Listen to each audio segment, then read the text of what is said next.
नमस्कार विद्यार्थी मित्रों, तपोवन ग्रुप ऑफ स्कूल में आपનું સ્વાગત છે। विद्यार्थी मित्रों, चैप्टर नंबर 4 कार्बनिक संयोजनों। आ चैप्टर अंदर આપણે આગળના લેક્ચરમાં વાત કરેલી હતી કે કાર્બનિક સંયોજનો જે છે એમાં કાર્બન પરમાણુની ગોઠવણીના આધારે એના ત્રણ પ્રકાર પડે છે: સરળ શૃંખલાવાળા, ઉપશૃંખલાવાળા અને ચક્રીય સંયોજનો। આ ઉપરાંત આપણે બીજી વાત કરેલી હતી વિષમ પરમાણુ અને ક્રિયાશીલ સમૂહ વિશે। તો વિષમ પરમાણુ કોને કહેવાય? તો કે કોઈ એક કાર્બનિક સંયોજન છે, એ કાર્બનિક સંયોજનમાંથી હાઇડ્રોજનને દૂર કરી અને ત્યાં અન્ય કોઈ તત્વ કે પરમાણુ જોડાય તો એ તત્વ કે પરમાણુને શું કહેવાય છે? વિષમ પરમાણુ।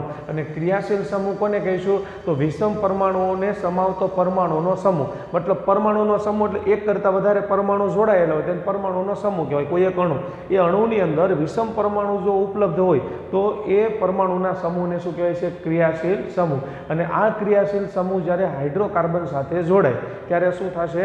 તો કે એ હાઇડ્રોકાર્બનના ગુણધર્મો જે છે એ બદલી નાખશે। તો આવા જે ક્રિયાશીલ સમૂહ જે છે ક્યાં ક્યાં આવે છે? તો હેલોજન, આલ્કોહોલ, આલ્ડીહાઇડ, કીટોન અને કાર્બોક્સિલિક એસિડ, જેના વિશે આપણે આજના લેક્ચરમાં જોઈશું। તો એ પહેલાનો પ્રશ્ન આવે છે, સમાનધર્મી શ્રેણી કોને કહેવાય અને સમાનધર્મી શ્રેણીની લાક્ષણિકતાઓ। તો જો કાર્બનિક સંયોજનોની કોઈ એવી શ્રેણી કે જેમાં કાર્બન શૃંખલા વચ્ચે રહેલા હાઇડ્રોજનને સમાન ક્રિયાશીલ સમૂહ વડે વિસ્થાપિત કરવામાં આવતા હોય તો એને શું કહેવામાં આવે છે? સમાનધર્મી શ્રેણી કહેવામાં આવે છે। હવે જો કાર્બનિક સંયોજનોની શ્રેણી આપણે ત્રણ શ્રેણી ભણેલા છીએ: આલ્કેન, આલ્કીન અને આલ્કાઇન। એમાંથી આપણે આલ્કેન શ્રેણીની વાત કરીએ, દાખલા તરીકે આલ્કેન શ્રેણી છે એમાં કોણ આવે? Methane, ethane, propane, butane, pentane, hexane, આ બધા જે છે એ આલ્કેન શ્રેણીના સભ્યો છે। તો આ આલ્કેન શ્રેણીના જે સભ્યો છે એ સભ્યોમાં જે હાઇડ્રોજન છે એ હાઇડ્રોજનને આપણે એક જ પ્રકારના ક્રિયાશીલ સમૂહ વડે વિસ્થાપિત કરી દઈએ તો એને શું બનશે? એનાથી જે શ્રેણી બને એને સમાનધર્મી શ્રેણી કહેવાય। ઉદાહરણ તરીકે આપણે અહીંયા જે આજે હાઇડ્રોકાર્બન છે આલ્કેન શ્રેણી, તો એ આલ્કેન શ્રેણીના ઉદાહરણ દ્વારા સમજીએ કે કઈ રીતે સમાનધર્મી શ્રેણી બને છે। તો પહેલો અણુ આપણે લઈશું મિથેન। હવે જો મિથેન જે છે એમાં અણુ કેટલા હોય છે? હાઇડ્રોજનના પરમાણુ કેટલા હોય છે? 4। તો અહીંયા જે ચોથો હાઇડ્રોજનનો પરમાણુ છે એને દૂર કરી અને ત્યાં આલ્કોહોલ ક્રિયાશીલ સમૂહ લાગી દે છે। આલ્કોહોલ એટલે કયો? OH, બરાબર। તો આનું નામકરણ, હવે જો આના ગુણધર્મોની બધું બદલાઈ ગયા। હવે આપણે એક એવી જ રીતે બીજી શ્રેણી લઈશું, ઉદાહરણ તરીકે ઇથેન લઈએ। તો ઇથેન જે છે એમાં કાર્બન કેટલા હશે? 2। તો અહીંયા બધી બાજુ શું આવશે? હાઇડ્રોજન। પણ અહીંયા જે હાઇડ્રોજન છે એ હાઇડ્રોજનને દૂર કરી અને ત્યાં કોણ લાગેલો છે? OH, હાઇડ્રોક્સિલ એટલે કે આલ્કોહોલ ક્રિયાશીલ સમૂહ લાગેલો છે। એવી જ રીતે હજી એક ઉદાહરણ લઈએ, દાખલા તરીકે પ્રોપેન। પ્રોપેન એટલે કાર્બન કેટલા આવશે? ટોટલ 3। તો અહીંયા પ્રોપેનની અંદર કુલ કાર્બનની સંખ્યા જે છે કેટલી છે? 3 છે। તો આપણે 3 કાર્બન લઈએ, 1, આ 2 અને આ 3। દરેક જગ્યાએ કોણ જોડાયેલું છે? કાર્બનની સંયોજકતાને સંતોષવા માટે હાઇડ્રોજન જે છે લાગેલો છે। પણ અહીંયા હાઇડ્રોજનના બદલે કોણ લાગેલું છે? હાઇડ્રોક્સિલ એટલે કે આલ્કોહોલ સમૂહ લાગેલો છે। તો જો કાર્બનિક સંયોજનોની એવી શ્રેણી, આપણી પાસે એક શ્રેણી છે, કઈ શ્રેણી છે? આલ્કેન। કેમ ખબર પડી? કાર્બન કાર્બન વચ્ચે શું છે? સિંગલ બંધ છે।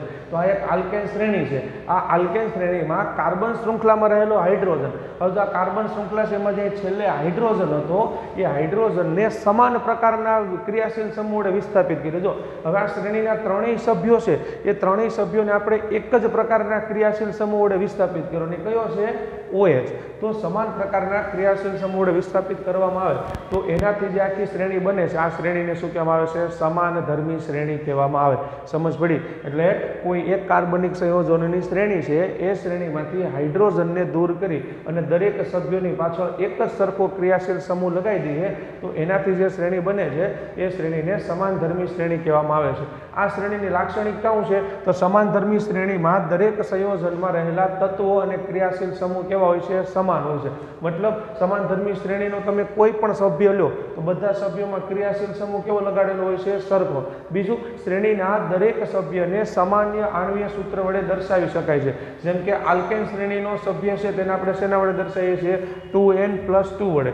તો સમાનધર્મી શ્રેણી જે છે એનો ફાયદો એ છે કે એમાં તમે દરેક સભ્યને સમાન આણ્વીય સૂત્ર વડે દર્શાવી શકો છો। અહીંયા CnH2n+2, જ્યાં n બરાબર તમારે શું મૂકવાની છે? કાર્બનની સંખ્યા। n બરાબર તમે કાર્બનની સંખ્યા મૂકશો એટલે તમને એ સૂત્રમાં કાર્બન કેટલા છે અને હાઇડ્રોજન કેટલા છે એ ખબર પડે। ચાલો, તો આગળ દાખલા તરીકે મિથેન છે તો મિથેનમાં કેટલા કાર્બન હશે કેટલા હાઇડ્રોજન હશે અથવા તો એનું અણુસૂત્ર શું હશે એ જાણવું છે. તો મિથેનમાં કાર્બન કેટલા હોય 1, તો n બરાબર હું 1 મૂકું તો અહીંયા C1 બરાબર, ત્યાર પછી H2 2 ગુણ્યા n બરાબર આપણે કેટલા મૂકશું 1 પ્લસ 2, તો શું થશે કાર્બન 1 છે, ત્યારબાદ હાઇડ્રોજન કેટલા છે 2 અને 2 કેટલા થયા 4, તો CH4. તો આવી રીતે આપણે સમાન આણ્વીય સૂત્ર વડે શું થાય છે શ્રેણીના સભ્યનું અણુસૂત્ર જે છે મળે. દાખલા તરીકે આપણે એ જાણવું છે કે ઇથેનનું અણુસૂત્ર કેટલું છે, ઇથેનમાં કાર્બન ને હાઇડ્રોજન કેટલા છે, તો આ સૂત્રમાં n બરાબર તમારે કાર્બનની સંખ્યા મૂકવાની. દાખલા તરીકે કાર્બનની સંખ્યા આપણે 2 મૂકીએ, n બરાબર તમે 2 મૂકો તો અહીંયા શું થશે C2 પ્લસ બીજું અહીંયા હાઇડ્રોજન 2 ગુણ્યા 2, અહીંયા n બરાબર આપણે 2 મૂકતા પ્લસ 2, તો અહીંયા 2 દુ 4, 4 ને 2 6, હાઇડ્રોજન કેટલા થયા 6, 2 ગુણ્યા 2 એટલે 4 હાઇડ્રોજન પ્લસ 2 એટલે કેટલા થયા 6, અને કાર્બન કેટલા છે 2, તો અણુસૂત્ર શું થશે C2H6. આ કોનું અણુસૂત્ર થયું મિથેનનું. તો આવી રીતે સમાન ધર્મીય શ્રેણીનો ફાયદો એ છે કે તમે દરેક સભ્યને એક સામાન્ય સૂત્ર વડે દર્શાવી શકો. બીજું, શ્રેણીના કોઈ પણ 2 સભ્યોના આણ્વીય દળ વચ્ચે 14 યુનિટનો તફાવત હોય. કોઈ પણ 2 સભ્યોનો આણ્વીય દળનો સરવાળો કરો તો એનો જે સરવાળાનો વચ્ચેનો ગેપ જે છે આનો અને આનો, તો એ કેટલો હશે 14 યુનિટ હોય. ઉદાહરણ તરીકે જો આપણે ચેક કરવું હોય તો કાર્બન જે છે, કાર્બનનું આણ્વીય દળ કેટલું છે 12, બીજું હાઇડ્રોજનનું કેટલું છે 1, તો આ કાર્બનનું 12 ને આ 3 હાઇડ્રોજન કેટલા થયા 15, પછી એક ઓક્સિજન એક હાઇડ્રોજન એટલે 15 ને કેટલા થયા 16, અને બીજું ઓક્સિજન જે છે, ઓક્સિજનનું આણ્વીય દળ કેટલું છે 16, તો ટોટલ આ મિથેનનો અણુ જે છે એનું આણ્વીય દળ કેટલું થયું 32 થયું. ફરી એક વખત કાર્બનનું કેટલું છે 12, પછી હાઇડ્રોજનના દરેક હાઇડ્રોજનનું આણ્વીય દળ કેટલું છે 1, તો કાર્બનનું 12, પછી આ 1 2 3 ને 4, તો 12 ને 4 કેટલા થયા, તો 12 ને 4 16, અને આ ઓક્સિજન જે છે એનું આણ્વીય દળ કેટલું છે 16, તો 16 પ્લસ 16 એટલે 32 થયું. હવે આપણે આ ઇથેન જે છે આનું આણ્વીય દળ, ઇથેનોલ જે છે એનું આણ્વીય દળ જોઈએ. આમાં કાર્બન કેટલા છે 2 કાર્બન એટલે 12 દુ 24 બરાબર, એક કાર્બનનું 12 તો 2 નું કેટલું થયું 24, બીજું અહીંયા હાઇડ્રોજન 3 તો 24 ને 3 27, આ હાઇડ્રોજન 28 29 અને 30 બરાબર, કેટલું થયું 30, અને ઓક્સિજન જે છે ઓક્સિજનનું કેટલું છે 16, તો 30 પ્લસ 16 એટલે કેટલા થયા 46 થયા. હવે જો આમાં અને આમાં બંનેમાં તફાવત કેટલો આવ્યો, આનું આણ્વીય દળ જે છે 32 છે અને આનું આણ્વીય દળ કેટલું છે 46 છે, તો બંનેમાં તફાવત કેટલાનો આવ્યો 14 યુનિટનો તફાવત જે છે આવે છે. સમજ પડી? તો આ 46 માં તમે 32 બાદ કરો એટલે કેટલા વધશે 14 વધશે. સમજ પડી? તો અહીંયા શ્રેણીમાં હવે આ સમાનધર્મી શ્રેણીમાં તમે કોઈ પણ 2 સભ્યો આનો નાના આણ્વીય દળનો તફાવત કરશો તો પણ જવાબ કેટલો આવશે 14. એટલે કોઈ પણ 2 શ્રેણીના સભ્યો વચ્ચે આણ્વીય દળમાં 14 યુનિટનો હંમેશા શું હશે તફાવત હશે. બીજું કે શ્રેણીના દરેક સભ્યના નામકરણમાં કાં તો સમાન પૂર્વક અથવા તો સમાન પ્રત્યય લાગે છે. અહીંયા જો આપણે બધામાં એક સમાન ક્રિયાશીલ સમૂહ મૂકેલો છે, કયો છે આલ્કોહોલ. આમાંથી કોઈ પણનું તમે નામકરણ કરશો તો નામકરણમાં બધાના નામમાં સમાન પૂર્વક અથવા તો પ્રત્યય લાગે. દાખલા તરીકે મિથેનોલ, ઇથેનોલ, પ્રોપેનોલ, બ્યુટેનોલ, જો બધાના નામની પાછળ એનોલ પ્રત્યય જે છે આપણે લગાવેલો છે. આગળ શ્રેણીના દરેક સભ્યમાં જો સમાન ક્રિયાશીલ સમૂહ હોય તો તે શ્રેણીના દરેક સભ્યોની રાસાયણિક પ્રક્રિયા પણ કેવી હશે સરખી. હવે જો આપણે આ દરેક સભ્યોની અંદર ક્રિયાશીલ સમૂહ જે છે એ સરખો છે તો આ બધાની રાસાયણિક પ્રક્રિયા પણ કેવી હશે સરખી હશે. બીજું કે સમાનધર્મી શ્રેણીમાં જેમ આણ્વીય દળ વધે તેમ ભૌતિક ગુણધર્મોમાં ક્રમબદ્ધતા જોવા મળે. અને જો આણ્વીય દળ કેમ વધશે, સમાનધર્મી શ્રેણીમાં કાર્બનની સંખ્યા વધે એટલે આણ્વીય દળ શું થશે વધવાનો જ છે. તો જેમ જેમ તમે નીચે આવશો જેમ જેમ કાર્બનની સંખ્યા વધશે એમ એમ આણ્વીય દળ વધે, અને આણ્વીય દળ વધે એટલે દળ સાથે સંકળાયેલા ગુણધર્મો જેમ કે તાપમાન, ગલન બિંદુ, ઉત્કલન બિંદુ, આ બધા ગુણધર્મોમાં પણ શું થશે ફેરફાર જે છે થશે. એટલે કે ગલન બિંદુ, ઉત્કલન બિંદુ આ બધું જે છે વધતું જશે. અને આ સિવાય બીજા ભૌતિક ગુણધર્મો જેવા કે દ્રાવકમાં દ્રાવ્યતા, સમાન ક્રમબદ્ધતા દર્શાવે છે. તો આવી રીતે એવું કહી શકીએ કે સમાનધર્મી શ્રેણીની અંદર જેમ જેમ આણ્વીય દળમાં વધારો થશે એમ દળ સાથે સંકળાયેલા દરેક ગુણધર્મો જે છે બદલાશે, પરંતુ રાસાયણિક ગુણધર્મો કે રાસાયણિક પ્રક્રિયા જે એક જ રહેશે. કારણ કે બધામાં આપણે ક્રિયાશીલ સમૂહ જે છે એ કેવો રાખેલો છે એક જ પ્રકારનો રાખેલો છે. એટલા માટે આગળ કાર્બનિક સંયોજનોનું નામકરણ કરવાની પદ્ધતિ જો એ આપણે આગળના લેક્ચરમાં જોયેલી હતું કે કોઈ પણ કાર્બનિક પરમાણુ હોય એનું નામકરણ કરવું હોય તો કોને ગણવાના આપણે કાર્બનની સંખ્યા. જો કાર્બનિક સંયોજનમાં 1 કાર્બન હોય તો એને મિથ કહેવાય, 2 કાર્બન હોય તો ઇથ, 3 હોય તો પ્રોપ. હવે આપણે કેમ મિથ ઇથ પ્રોપ બોલીએ છીએ. હવે જો કાર્બન કાર્બન વચ્ચે સિંગલ બંધ હોય તો આપણે પાછળ શું લગાડશું? એન. તો નામકરણ methane, ethane, propane, butane, pentane એવું થાય. જો કાર્બનિક સંયોજનોની અંદર કાર્બન કાર્બન વચ્ચે દ્વિબંધ હોય તો નામકરણ શું થશે? ઇથિન, પ્રોપીન, બ્યુટીન, પેન્ટીન, હેક્ઝીન એવી રીતે. જો કાર્બન કાર્બન વચ્ચે 3 બંધ હોય તો ઇથાઇન, પ્રોપાઇન, બ્યુટાઇન, પેન્ટાઇન આવી રીતે જે છે એના નામકરણ થશે. સમજ પડી? એટલે કાર્બન પરમાણુની સંખ્યાના આધારે કાર્બનિક સંયોજનો જે છે એનું નામકરણ કરવામાં આવે છે. હવે આપણે વાત કરીશું ક્રિયાશીલ સમૂહ જે છે એનું બંધારણીય સૂત્ર કેવું હોય અને કોઈ પણ હાઇડ્રોકાર્બનની પાછળ જ્યારે ક્રિયાશીલ સમૂહ લાગે ત્યારે એની પાછળ પૂર્વક કે જે પ્રત્યય છે એમાં શું ફેરફાર કરી શકાય? તો પહેલો ક્રિયાશીલ સમૂહ આપણે કયો લઈશું? હેલોજન. હેલોજનની અંદર કોણ કોણ આવશે? ક્લોરીન, ફ્લોરીન, બ્રોમિન અને આયોડિન. આ બધા જે છે એ ક્રિયાશીલ સમૂહ છે. કયા કહેવાય છે આ બધાને? હેલોજન. અને જ્યારે આપણે હેલોજન ક્રિયાશીલ સમૂહ કોઈ પણ કાર્બનિક સંયોજનોમાં ના લાગે એટલે પૂર્વક તરીકે આપણે શું લગાડવાનું છે? ક્લોરો, બ્રોમો, ત્યારબાદ ફ્લોરો અને આયોડો. જો આમાં પૂર્વક એટલે નામની પહેલા અને પ્રત્યય એટલે નામની પછી લગાવવાનું. હવે જો અહીંયા એક અણુસૂત્ર આપણે આપેલું છે, દાખલા તરીકે ઇથેન છે.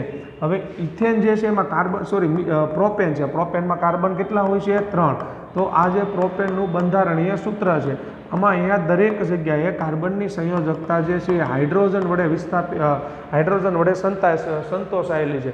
હવે અહીંયા આ જે છેલ્લો કાર્બન છે અહીંયા હાઇડ્રોજનના બદલે હાઇડ્રોજનને દૂર કરીને ત્યાં કોણ લાગેલો છે? ક્લોરીન ક્રિયાશીલ સમૂહ લાગેલો છે. તો હવે આનું નામકરણ કરવું હોય તો નામકરણમાં પહેલાં પૂર્વક લગાવશું. પૂર્વક તરીકે કોને લગાવશું? આપણે ક્લોરીનને. તો ક્લોરીનનું નામકરણમાં શું કરશું? ક્લોરો. ત્યારબાદ જોવાનું કાર્બન કેટલા છે? 3 કાર્બન છે તો શું કહેવાય? પ્રોપેન. તો આનું નામકરણ શું થશે? ક્લોરોપ્રોપેન. એવી જ રીતે ધારી લો કે અહીંયા બ્રોમિન લાગેલો હોય તો આનું નામકરણ શું થશે? બ્રોમોપ્રોપેન. સમજ પડી? ઇથેન હોય તો આપણે શું કહીશું? Chloro ethane, chloro ethane, bromo ethane. ખ્યાલ આવ્યો? તો આવી રીતે હેલોજન સમૂહની અંદર હેલોજન સમૂહ જ્યારે કોઈ કાર્બનિક સંયોજનની શ્રેણીમાંથી હાઇડ્રોજનનું વિસ્થાપન કરીને લાગેલો હોય તો એના નામકરણમાં પહેલાં તમારે હેલોજન સમૂહનું નામ દર્શાવવાનું અને ત્યારબાદ એ કાર્બનિક સંયોજન જે છે એનું નામકરણ જે છે દર્શાવવાનું રહેશે. આગળ બીજો ક્રિયાશીલ સમૂહ આવે છે આલ્કોહોલ. આલ્કોહોલ જે છે એનું બંધારણીય સૂત્ર શું છે? OH. OH મતલબ એક ઓક્સિજન ને એની સાથે કોણ જોડાયેલો છે? હાઇડ્રોજન. હવે જો ઓક્સિજન જે છે એને કેટલા ઇલેક્ટ્રોનની જરૂર હોય? 2 ઇલેક્ટ્રોનની. અત્યારે એક જ હાઇડ્રોજન એની સાથે જોડાયેલો છે એટલે ઓક્સિજનને 1 ઇલેક્ટ્રોનની જરૂર હોય એટલા માટે આપણે OHની આગળ અહીંયા એક સંયોજકતા જે છે દર્શાવેલી છે.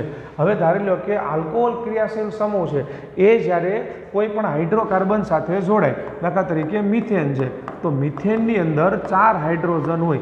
4 હાઇડ્રોજનમાંથી 1 હાઇડ્રોજનનું વિસ્થાપન કરી અને OH અહીંયા જોડાઈ જાય તો આનું નામકરણ જે છે એ બદલાઈ જશે. જો આનું નામ શું હતું? પહેલાં મિથેન હતું. તો હવે આપણે શું કરશું? આલ્કોહોલ ક્રિયાશીલ સમૂહ લગાડેલો છે તો મિથેનમાંથી એન દૂર કરી અને કયો પ્રત્યય લગાડવાનો છે? ઓલ.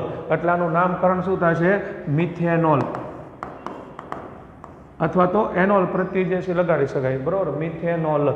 તો આનું નામકરણ જે છે મિથેનોલ થશે. એવી જ રીતે ધારો કે 2 કાર્બન છે સંયોજકતા હાઇડ્રોજન વડે સંતોષાયેલી છે, મતલબ ઇથેન છે 2 કાર્બન છે એટલે અહીંયા જે હાઇડ્રોજન હતો ત્યાં હાઇડ્રોજન દૂર થઈને OH લાગેલો છે.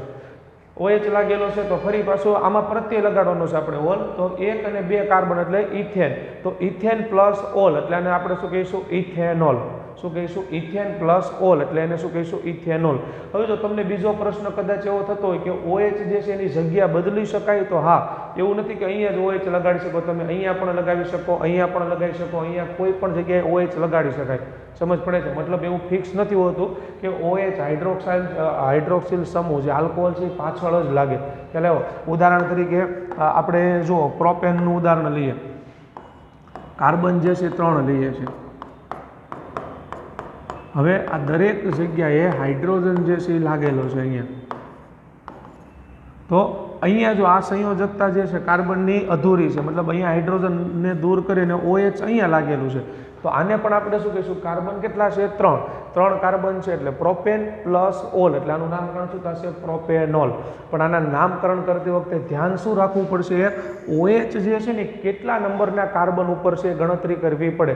એટલે કે જો અહીંયા આ 1, 2 અને 3 ડાબી બાજુથી ગણવાનું અને એવી જ રીતે જમણી બાજુથી ગણવાનું. તો 1, 2 અને 3 તો બંને વખતે તમે જો OH કયા નંબર ઉપર આવે છે 2 નંબર ઉપર તો આનું નામકરણ શું થશે 2 પ્રોપેનોલ ખ્યાલ આવ્યો જેટલા નંબરના કાર્બન ઉપર ક્રિયાશીલ સમૂહ લાગેલો હોય એ નંબર આપવો જરૂરી છે બીજું કે તમે ડાબી બાજુથી નંબર આપો અને જમણી બાજુથી નંબર આપો એ બેમાંથી જે નાનો આંકડો હોય ને એ હંમેશા પસંદ કરવાનો એટલે કે નાના અંક જે છે એનું નામકરણ રહેશે એક્ઝામ્પલ તરીકે આપણે જોઈએ દાખલા તરીકે અહીંયા હજુ એક જે છે એ કાર્બન લાગેલો છે અહીંયા જે છે એક કાર્બન હજુ લાગેલો છે તો હવે જો તમે આનું નામકરણ કરશો તો આ 1 2 3 અને આ બાજુ અહીંયા કાર્બન કેટલા આવ્યા 4 આ કઈ બાજુ ગણો આપણે આ બાજુથી એવી જ રીતે અહીંયાથી ગણો તો 1 2 3 અને 4 તો જો ડાબી જમણી બાજુ ગણ્યું તો આ સાઈડથી આપણે ગણ્યું તો 2 નંબરના કાર્બન ઉપર OH છે અને આ સાઈડથી ગણ્યું તો 3 નંબરના કાર્બન ઉપર છે ખ્યાલ આવે છે આ બાજુથી 2 નંબરના કાર્બન ઉપર અને આ સાઈડથી 3 નંબર તો કયો આંકડો પસંદ કરશું નાનો આંકડો કેટલા નંબર 2 તો આનું નામકરણ શું થશે 2 પછી કાર્બન કેટલા છે ટોટલ 4 કાર્બન એટલે બ્યુટેન તો બ્યુટેન પ્લસ ઓલ એટલે આનું નામકરણ શું થશે બ્યુટેનોલ 2 બ્યુટેનોલ સમજ પડી આગળ ત્યારબાદનો ક્રિયાશીલ સમૂહ આવે છે આલ્ડીહાઇડ ક્રિયાશીલ સમૂહ જે છે એમાં નામની પાછળ કયો પ્રત્યય લગાડવામાં આવે છે આલ્ડીહાઇડ ક્રિયાશીલ સમૂહ છે એનું બંધારણીય સૂત્ર શું છે CHO મતલબ એમાં કાર્બન જે છે એ એક બાજુ ડબલ બનતી ઓક્સિજન સાથે જોડાયેલો હોય છે અને એક બાજુ સિંગલ બનતી હાઇડ્રોજન સાથે કાર્બનની સંયોજકતા 4 હોય તો 4 માંથી 3 સંયોજકતા વપરાયેલી છે એક સંયોજકતા હજી બાકી છે તે કોની સાથે જોડાશે હાઇડ્રોકાર્બન સાથે જોડે અને હાઇડ્રોકાર્બન સાથે જોડાય એટલે પાછળ કયો પ્રત્યય લાગે આલ પ્રત્યય જે છે લગાડવામાં આવે છે ઉદાહરણ તરીકે આપણે અહીંયા પ્રોપેન લઈએ છીએ હવે ઇથેન લીધો હવે આ ઇથેન જે છે એમાં આવી રીતે હાઇડ્રોજન લાગેલા છે પણ છેલ્લો હાઇડ્રોજન જે છે એ હાઇડ્રોજનનું વિસ્થાપન થઈ જાય છે ઇથેન જે છે ઇથેનમાંથી એક હાઇડ્રોજન દૂર થઈ જાય છે એક હાઇડ્રોજન દૂર થઈ અને ત્યાં ક્રિયાશીલ સમૂહ લાગે છે કયો ક્રિયાશીલ સમૂહ લાગે છે CHOમાં કેવું છે કાર્બન જે છે ડબલ બનતી ઓક્સિજન સાથે અને સિંગલ બનતી કોની સાથે જોડાયેલો હોય છે હાઇડ્રોજન સાથે જોડાયેલો છે મતલબ ઇથેન હતો ઇથેનમાંથી હાઇડ્રોજન દૂર થયો દૂર થઈને ત્યાં CHO જે છે ક્રિયાશીલ સમૂહ લાગેલો છે હવે આનું નામકરણ કરવાનું છે તો નામકરણ કરતી વખતે આપણે દર વખતે કોને ગણવાની છે કાર્બનની સંખ્યા તો આ ક્રિયાશીલ સમૂહનો કાર્બન છે એને પણ આપણે નામકરણમાં ગણી લઈશું તો કાર્બન કેટલા 1 2 3 2 હતા આ ત્રીજો આવ્યો એટલે કાર્બન કેટલા ત્યાં 3 કાર્બન એટલે પ્રોપેનની પાછળ કયો પ્રત્યય લગાડશું આપણે આલ એટલે આનું નામકરણ શું થશે પ્રોપેન પ્લસ આલ એટલે નામકરણ શું થયું પ્રોપેનાલ આગળ હજુ એક એનું એક્ઝામ્પલ આપણે લઈએ દાખલા તરીકે પ્રોપેન છે હાઇડ્રોકાર્બન તરીકે કોણ છે પ્રોપેન છે તો અહીંયા દરેક જગ્યાએ કાર્બન સાથે હાઇડ્રોકાર્બન છે એટલે માત્ર કાર્બન અને હાઇડ્રોજન જ આવશે તો અહીંયા પણ હાઇડ્રોજન હતો પણ એ હાઇડ્રોજન દૂર થઈ ગયો કોણે દૂર કર્યો આલ્ડીહાઇડ હાઇડ્રોજન દૂર કરીને ત્યાં કાર્બન ડબલ બનતી ઓક્સિજન સિંગલ બનતી હાઇડ્રોજન જોડાયેલો આ ક્રિયાશીલ સમૂહ લાગેલો છે કયો ક્રિયાશીલ સમૂહ છે આલ્ડીહાઇડ પ્રોપેન હતું પ્રોપેનમાંથી હાઇડ્રોજન દૂર થયું અને આલ્ડીહાઇડ ક્રિયાશીલ સમૂહ લાગી ગયો હવે શું બનશે તો કે હવે આપણે નામકરણ કરવાનું છે તો નામકરણ કરતી વખતે કોને ધ્યાનમાં લઈશું આપણે કાર્બનની સંખ્યા તો કેટલા કાર્બન છે 1 2 3 અને 4 કુલ કાર્બન કેટલા છે 4 કાર્બન છે તો એટલા માટે શું થશે 4 કાર્બન એટલે બ્યુટેન તો બ્યુટેન પ્લસ આલ એટલાનું નામકરણ શું થશે બ્યુટેનાલ બરાબર છે હતો પ્રોપેન તો પ્રોપેનમાંથી બની શું ગયું બ્યુટેનાલ સમજ પડી તો આવી રીતે આલ્ડીહાઇડ ક્રિયાશીલ સમૂહ જે છે એનું નામકરણ કરવામાં આવે છે ત્યારબાદ આવે છે કીટોન ક્રિયાશીલ સમૂહ હવે જો કીટોન ક્રિયાશીલ સમૂહ છે એનું બંધારણીય સૂત્ર કાર્બન ડબલ બનતી ઓક્સિજન તો કાર્બનની સંયોજકતા કેટલી વધે છે 2 સંયોજકતા વધે છે એટલે કીટોનમાં કેવું થશે કાર્બનની ડાબી અને જમણી બંને બાજુ હાઇડ્રોકાર્બન જોડાશે અને નામકરણમાં પાછળ કયો પ્રત્યય લગાડવામાં આવે છે ઓન પ્રત્યય લગાડવામાં આવે છે તો ઉદાહરણ લઈએ આપણે દાખલા તરીકે આ કીટોન ક્રિયાશીલ સમૂહ છે અહીંયા કાર્બન ડબલ બંધ ઓક્સિજન કાર્બનની કેટલી સંયોજકતા વધે છે 2 એ બંને સંયોજકતાને સંતોષવા માટે બંને બાજુ મિથેન જોડાય છે એટલે અહીંયા CH3 જો મિથેનમાં CH4 હોય પણ એક હાઇડ્રોજન દૂર કરી અને અહીંયા જોડાઈ ગયું કાર્બન સાથે એવી જ રીતે અહીંયા પણ મિથેન છે એ જોડાશે એટલે શું બનશે CH3 તો બંને બાજુ જો કીટોનની બંને બાજુ કોણ જોડાયેલું છે? મિથોન. હવે આપણે એનું નામકરણ કરવાનું છે. તો નામકરણ કરવા માટે કાર્બનની સંખ્યા ગણશું. કાર્બન કેટલા છે? 1 2 અને 3. 3 કાર્બન એટલે શું થયું? પ્રોપેન. તો પ્રોપેનની પાછળ આપણે કયો પ્રત્યય લગાડીશું? ઓન. તો આનું નામકરણ શું થશે? પ્રોપેનોન. શું નામકરણ થશે આનું? પ્રોપેનોન. ખ્યાલ આવ્યો? અને લખવું હોય તો કઈ રીતે લખાય? જો આવી રીતે લખાય CH3 કાર્બન આરે 3 હાઇડ્રોજન તો CH3, ત્યારબાદ CO અને ત્યારબાદ ફરી પાછું શું આવશે? CH3. હવે આવી જ રીતે તો આ બધામાં પણ આ જ રીતે લખી શકાય. આપણે આના અણુસૂત્ર લખવા હોય તો હવે આ પ્રોપેનોલ છે, પ્રોપેનોલ. તો પ્રોપેનોલને લખો તો આપણે કઈ રીતે લખશું? જો અહીંયા કાર્બન આરે 3 હાઇડ્રોજન એટલે શું લખશું? CH3. પછી આ કાર્બન સાથે કેટલા હાઇડ્રોજન છે? 2. તો શું લખશું? CH2. ત્યારબાદ છેલ્લા કાર્બન સાથે પણ કેટલા હાઇડ્રોજન છે? 2. તો શું લખશું? CH2. અને છેલ્લે કોણ છે? OH. તો આમ લખાય CH3 CH2 CH2 OH. બીજી રીતે લખવું હોય તો કાર્બન કેટલા છે કુલ? 1 2 ને 3. 3 કાર્બન છે એટલે C3, હાઇડ્રોજન 3 ને 2 5 ને 2 7. તો H7 અને છેલ્લે શું લખવાનું? OH. આવી રીતે પણ આપણે આને લખી શકીએ. સમજ પડી? કઈ રીતે લખ્યું છે? પહેલો કાર્બન તો 2 હાઇડ્રોજન ને 3 તો CH3, આ બીજો કાર્બન એની સાથે 2 હાઇડ્રોજન એટલે CH2, ત્રીજો કાર્બન CH2 અને છેલ્લે OH. એવી જ રીતે આ જે પ્રોપેનોલ જે છે આલ્ડીહાઇડ સમૂહ, એમાં પણ એ જ રીતે તમે લખી શકો. આલ્ડીહાઇડ સમૂહ જે છે એમાં પણ આપણે એ રીતે લખી શકીએ. દાખલા તરીકે પહેલો કાર્બન સાથે 2 અને 3 હાઇડ્રોજન જોડાયેલા છે તો CH3, આ બીજા કાર્બન સાથે 2 હાઇડ્રોજન જોડાયેલા છે CH2 અને ત્યારબાદ અહીંયા છેલ્લે કોણ છે? CHO. તો આવી રીતે આનું અણુસૂત્ર જે છે એ લખી શકાય. સમજ પડી? હવે આગળ આપણે વાત કરીશું. નેક્સ્ટ ક્રિયાશીલ સમૂહ આવે છે કાર્બોક્સિલિક એસિડ. હવે કાર્બોક્સિલિક એસિડ ક્રિયાશીલ સમૂહ છે એની વાત કરીએ તો આનું કાર્બોક્સિલિક એસિડમાં કોઈ પણ સભ્ય છે એના નામની પાછળ કયો પ્રત્યય લગાડવામાં આવે છે? ઓઇક એસિડ તરીકે લગાડવામાં આવે છે. હવે આમાં પણ કાર્બોક્સિલિક એસિડ જે છે એનું બંધારણીય સૂત્ર કાર્બન ડબલ બનતી ઓક્સિજન, સિંગલ બનતી હાઇડ્રોક્સાઇડ. એટલે અને એક બાજુ તો કાર્બનની સંયોજકતા જે છે ખાલી રહી. એટલે એક બાજુ ડબલ બનતી ઓક્સિજન જોડાયેલો છે, એક બાજુ OH જોડાયેલો છે અને આ બાજુ કોણ જોડાશે? હાઇડ્રોકાર્બન જોડાશે. અને લખાય કેમ? આવી રીતે લખાય COOH તરીકે લખાય છે. હવે આપણે આનો જે સભ્યો છે એના વિશે છે. દાખલા તરીકે ઇથેન છે. ઇથેન એટલે કાર્બન કેટલા આવશે? 2. દરેક બાજુ કોણ જોડાયેલા છે? હાઇડ્રોજન જોડાયેલા છે.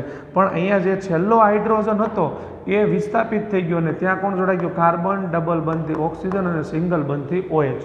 સમજ પડી? છેલ્લું હાઇડ્રોજન દૂર થઈને કાર્બન ડબલ બંધ ઓક્સિજન OH એટલે COOH લાગ્યો છે. તો હવે આનું નામકરણ કરવું છે. તો નામકરણ કરતી વખતે આપણે કાર્બન જોઈએ કેટલા છે? 1 2 અને ત્રીજો પણ ગણી લેવાનું. તો કાર્બન કેટલા થયા? 3.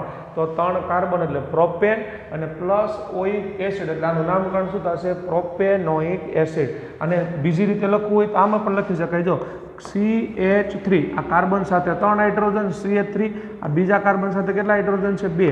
તો CH2 અને ત્યારબાદ કોણ છે? COOH. આવી રીતે આને લખી શકાય CH3 CH2 COOH. હજુ એક આપણે દાખલા તરીકે ઉદાહરણ લેવું હોય તો કાર્બન આપણે પ્રોપેન લઈએ. 3 કાર્બન છે. આ 3 કાર્બન સાથે કોણ જોડાયેલા છે? હાઇડ્રોજન. અહીંયા આ જે હાઇડ્રોજન છે એ હાઇડ્રોજન દૂર થાય છે, મતલબ વિસ્થાપન થાય છે. કાર્બન ડબલ બનતી ઓક્સિજન અને સિંગલ બનતી OH. તો આવી રીતે એક અણુ બન્યો. આનું નામકરણ કરવું છે. કાર્બન ગણો 1 2 3 ને 4. 4 કાર્બન એટલે બ્યુટેન પ્લસ ઓઇક એસિડ. તો નામકરણ શું થશે? બ્યુટેનોઇક એસિડ. નામકરણ શું થશે એનું? બ્યુટેનોઇક એસિડ. અને લખવું હોય તો જો આ કાર્બન છે એની સાથે 3 હાઇડ્રોજન છે CH3, આ કાર્બન સાથે 2 છે CH2, આ કાર્બન સાથે પણ 2 છે CH2 અને ત્યારબાદ COOH. તો આવી રીતેનું અણુસૂત્ર લખી શકાય CH3 CH2 COOH. સમજ પડી? એ સિવાય આપણે આલ્કિન અને આલ્કાઇન વિશે તો આગળ ભણેલા જ હતા. આલ્કિન સંયોજન જે છે એમાં શું આવે છે? કાર્બન કાર્બન વચ્ચે શું હોય છે? દ્વિબંધ હોય છે. આલ્કિન શ્રેણી જે છે એમાં કાર્બન કાર્બન વચ્ચે શું હશે? દ્વિબંધ હશે. અને નામકરણમાં નામની પાછળ શું લાગશે? ઇન લાગશે. અને આલ્કાઇન જે છે એમાં કાર્બન કાર્બન વચ્ચે શું હોય? ત્રિબંધ છે. કાર્બન કાર્બન વચ્ચે 3 બંધ છે. તો એના નામમાં શું લાગશે? આયન પ્રત્યય લાગે. તો આલ્કિનમાં કયા કયા બને? ઇથાઇન, પ્રોપાઇન, બ્યુટાઇન, પેન્ટાઇન આ બધા બને. આલ્કાઇનમાં શું બનશે? ઇથાઇન, પ્રોપાઇન, આલ્કિનમાં ethene, propene, butene, pentene, hexene આ બધા કેમાં બનશે? આલ્કિનમાં. અને આલ્કાઇનમાં શું બનશે? ઇથાઇન, પ્રોપાઇન, બ્યુટાઇન, પેન્ટાઇન આવા બધા સંયોજનો જે છે કેમાં બનશે? આલ્કાઇન શ્રેણીમાં બનશે. સમજ પડ્યું? તો આવી રીતે આ બે શ્રેણી વિશે તો આપણે આગળ જોયેલું હતું. તો આ જે ક્રિયાશીલ સમૂહ છે ખાસ યાદ રાખવા, હેલોજન, આલ્કોહોલ, આલ્ડિહાઇડ અને કીટોન અને કાર્બોક્સિલિક એસિડ. આલ્કોહોલ હોય તો નામની પાછળ શું લગાડવાનું? ઓલ. આલ્ડિહાઇડ હોય તો આલ, કીટોન હોય તો ઓન અને કાર્બોક્સિલિક એસિડ હોય તો કયો પ્રત્યય લગાડવામાં આવે છે? ઓઇક એસિડ જે છે લગાવવામાં આવે છે. આ ઉપરાંત આગળ વાત કરીએ, જો ક્રિયાશીલ સમૂહનું નામ પ્રત્યયના આધારે કરવામાં આવે, જો ક્રિયાશીલ સમૂહનું નામ પ્રત્યયના આધારે કરવામાં આવે અને ક્રિયાશીલ સમૂહનો પ્રત્યય એ, ઈ, આઈ, ઓ, યુ જેવા સ્વરથી શરૂ થતો હોય તો કાર્બન શૃંખલાના છેડે ઈ દૂર કરી અને યોગ્ય પ્રત્યય લગાવીને નામ આપવામાં આવે છે. હવે જો આ નામ આપણે અંગ્રેજીમાં લખતા હોય તોની વાત છે. દાખલા તરીકે જો આ પ્રોપેન છે તો પ્રોપેનમાં છેલ્લે શું આવે છે? ઈ આવે છે. તો કોઈ પણ સ્વર હોય એ, ઈ, આઈ, ઓ, યુ તો એ છેલ્લો જે સ્વર છે એ સ્વર દૂર કરી અને ત્યાં યોગ્ય પ્રત્યય લગાડવામાં આવે છે. દાખલા તરીકે કીટોન સમૂહ છે તો કીટોનમાં પ્રોપેન જે છે, પ્રોપેનમાંથી આપણે ઈ દૂર કરી અને શું લગાડશું? વન લગાડશું. તેનું નામકરણ શું થશે? પ્રોપેનોન. સમજ પડી? તો આવી રીતે જો કોઈ ક્રિયાશીલ સમૂહનું નામકરણ કરતા, મતલબ કોઈ હાઇડ્રોકાર્બનનું આપણે નામકરણ કરીએ છીએ, એ નામકરણમાં છેલ્લે એ, ઈ, આઈ, ઓ, યુ કંઈ પણ આવે તો આપણે એ દૂર કરી અને યોગ્ય પ્રત્યય લગાવી અને નામ જે છે કરવામાં આવે છે. એવી જ રીતે જો કાર્બન શૃંખલા અસંતૃપ્ત, અસંતૃપ્ત ક્યારે હોય? દાખલા તરીકે કાર્બન કાર્બન વચ્ચે ડબલ બંધ હોય અથવા તો ટ્રિપલ બંધ હોય ત્યારે અસંતૃપ્ત હાઇડ્રોકાર્બન કહેવાય. તો અસંતૃપ્ત હાઇડ્રોકાર્બનમાં જે છેલ્લો એન હોય એ એનને દૂર કરી ઈન અથવા તો આઈન પ્રત્યય લગાડવામાં આવે છે. ઉદાહરણ તરીકે જો ઇથેન હતું તો ઇથેનમાંથી એન દૂર કરી અને ડબલ બંધ હોય તો ઈન અને ટ્રિપલ બંધ હોય તો આઈન. એવી જ રીતે પ્રોપેન છે, પ્રોપેન હોય તો ડબલ પાછળ શું લાગેલો છે? એન. એન હોય, જો કાર્બન કાર્બન વચ્ચે ડબલ બંધ હોય તો એન દૂર કરીને આપણે શું લગાડીશું? ઇન. તો નામકરણ શું થશે? પ્રોપીન. અને જો આલ્કાઇન શ્રેણી હોય એટલે કે કાર્બન કાર્બન વચ્ચે 3 બંધ હોય તો એન દૂર કરી અને આપણે શું લગાડીશું? આઈન. તો નામકરણ શું થશે? પ્રોપાઇન. તો અસંતૃપ્ત હાઇડ્રોકાર્બન જે છે એના નામકરણની અંદર એન દૂર કરી અને ઇન અથવા તો આઈન પ્રત્યય જે છે લગાવવામાં આવે છે. ત્યારબાદ આગળનો નેક્સ્ટ પ્રશ્ન, બંધારણીય સમઘટકો કોને કહેવામાં આવે છે? ઉદાહરણ સાથે સમજાવો. તો જો જે સંયોજનોના અણુસૂત્ર સરખા હોય પરંતુ એનું બંધારણ જે છે અલગ અલગ હોય તો એને શું કહેવામાં આવે છે? બંધારણીય સમઘટકો કહેવામાં આવે છે. સમઘટકો મતલબ એક જેવા. દાખલા તરીકે આપણે બ્યુટેનની વાત કરીએ તો બ્યુટેનના બંધારણીય સમઘટકો જો અહીંયા બને છે બે. બ્યુટેન જે છે એનું અણુસૂત્ર સરખું જ થશે, C4H10. હવે જો આ બંને બ્યુટેન જ છે, આમાં કાર્બન કેટલા છે? 1, 2, 3 ને 4 એટલે C4.